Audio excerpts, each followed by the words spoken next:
एक चूड़ियां बेचने वाली को मुझसे प्यार हो गया। उसकी क्या कमाल मोहब्बत थी। वो जहां भी जाती वहां की मशहूर चीज मेरे लिए तोहफे में लाती थी।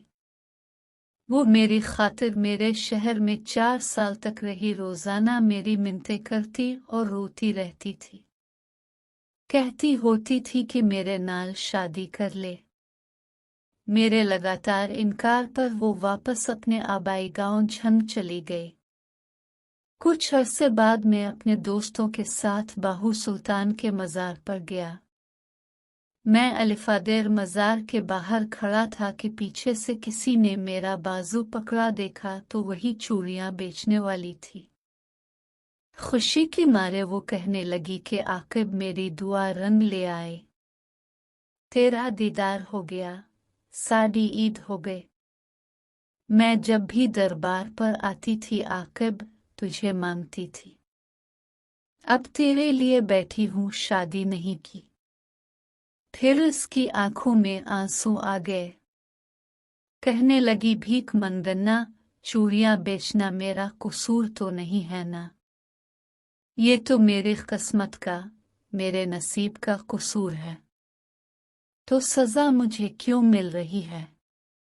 वो सबके सामने मेरे गिले लग के रोने लगी। कहने लगी कि एक दफा मेरे साथ मेरे घर चलो। मेरे पांव पकड़ लिए। सब लोग देख रहे थे। मेरी बहुत बेइज्जती हुई। लोगों का मजमा लग गया। दोस्तों ने बोला कि चलो एक दफा हो आते हैं। मैंने हाँ कर दी तो वो भागकर गाड़ी में बैठ गई। इसका घर 50 किलोमीटर दूर था। सारे रास्ते वो बहुत खुश थी। हम उसके गांव पहुंच गए। वहां सब घर कच्चे थे, लेकिन सफाई पक्के घरों से भी ज्यादा थी। सब लोग मुझे अजीब नजरों से देख रहे थे। हम उनके घर पहुंचे तो उसकी सब सहेलियां जमा हो गई। फिर उसने हमारे लिए क्या मजे का खाना बनाया। इसके घर वालों ने मुझे बताया कि ये लड़की तो सारा वक्त तुम्हारे नाम की तस्बीह करती रहती है। और फिर जब हम वापस आने लगे तो उसकी आंखों से आंसू नहीं राख रहे थे।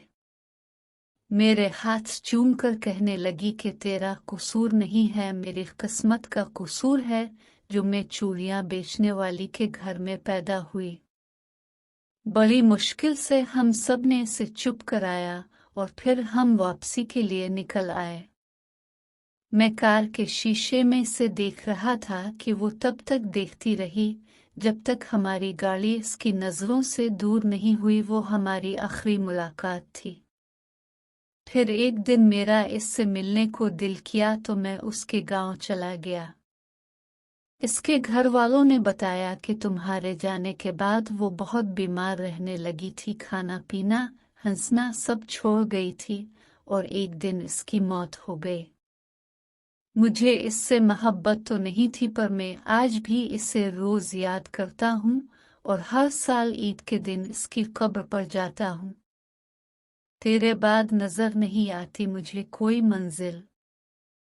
किसी और का होना मेरे बस की बात नहीं।